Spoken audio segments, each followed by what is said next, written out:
开始了。各位网易的网友，大家好！今天我们请到的是 CDMA 发展组织的 COO James Person 来到我们的访谈间。CDMA 发展组织是推动 CDMA 协会的一个官方组织。我们先请 James 给大家做个介绍吧。Thanks for coming, James. My pleasure, Snake. Please say hi to everyone and introduce yourself and CDG, please. Well, hello everyone, and I'll be speaking English today, so thank you. I'm James Person. I'm Chief Operating Officer, and I work for the CDMA Development Group. CDG is an international trade association for CDMA 2000, and our member companies come from over 100 countries, and they are the CDMA operators and manufacturers all over the world.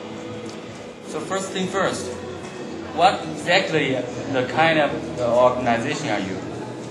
As a trade association, we're the international body that represents the interests of CDMA 2000 everywhere. And the interests that we represent are the operators, such as in China, China Telecom. Mm-hmm. But our members are also the manufacturers too. So ZTE, Huawei, Qualcomm, other manufacturers like that are members too.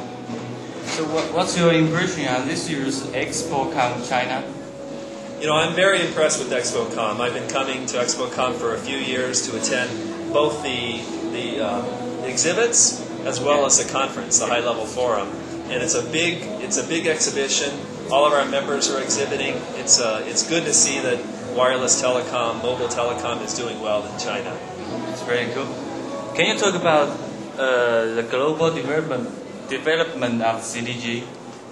Sure. So CDMA has been around since about 1995, and now we have over 463 million subscribers around the world, and that represents nearly 300 operators in over 100 countries.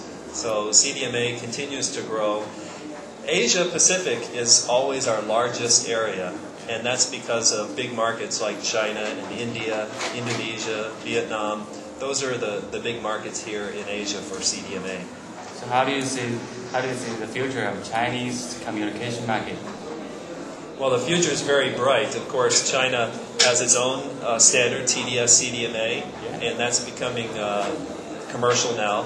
But CDMA will do well here. It's very good that now China Telecom will be able to focus on just one technology with CDMA 2000, and I think they, along with the other operators, will have a big year next year with the issuing of the 3G licenses. So let us know, CDMA 2000 has its own advantage, like no radiation, clear to the environment. So let's look at the EVDO. So what do you think the advantage does it have? The best advantage of EVDO is that all the CDMA networks are ready to take EVDO. So it's the same network, it's the same equipment, it's the same antennas, and the upgrade to EVDO is very easy for an operator like China Telecom. So it does not require a lot of equipment, does not require a lot of money, and it's very quick for them to upgrade to 3G broadband speeds. So the advantage is they can do that quickly, and the network is the same, whether they're supporting voice, SMS, or high-speed data with EVDO. So have you got any trouble in deploying EVDO globally? Oh no, there's no trouble deploying it. EVDO was the first broadband technology deployed, wireless broadband. It's been deployed since the year 2002, and now there's over 100 million EVDO subscribers around the world. Okay, how much market share would you predict?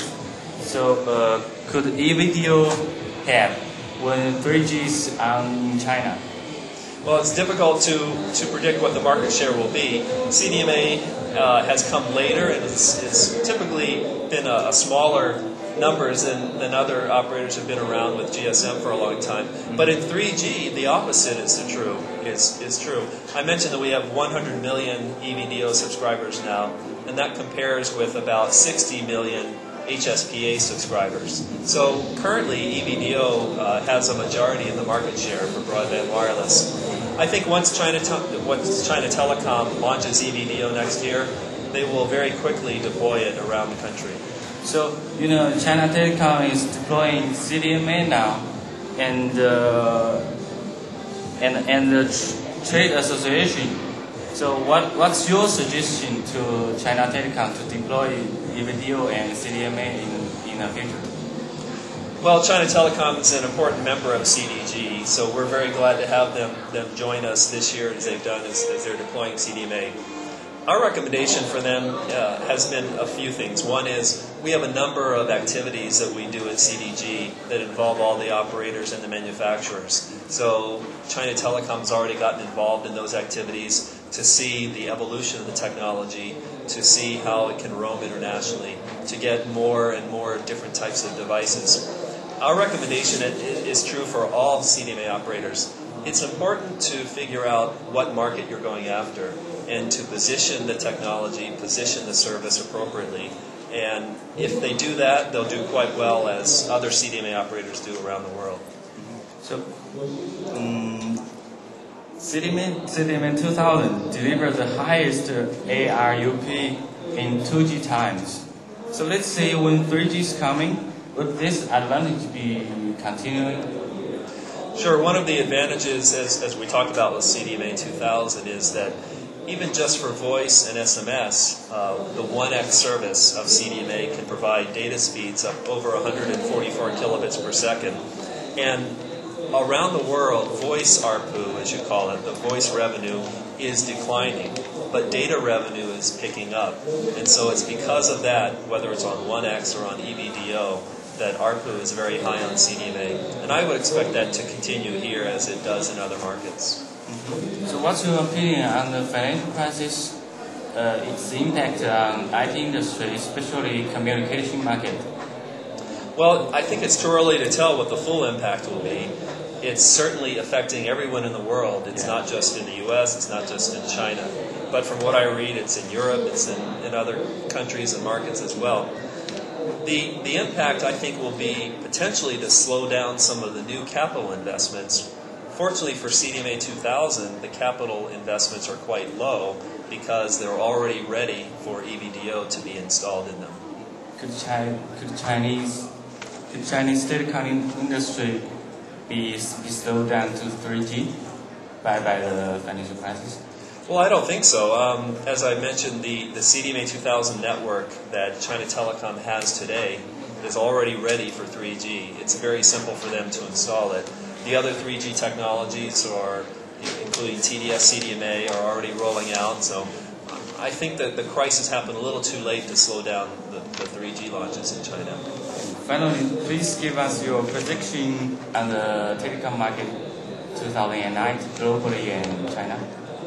Well, let's start with China first. I think 2009 will be a great year for telecom, especially for mobile telecom in China.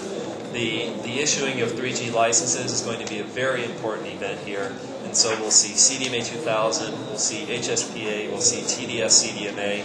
And that's going to be very good for consumers, very good for businesses who need this wireless communication to be able to continue their business and continue their lives. So I think 2009 will be a great year for telecom in China. So WCDMA, TDCDMA, and WiMAX, which one do you think is your biggest competitor?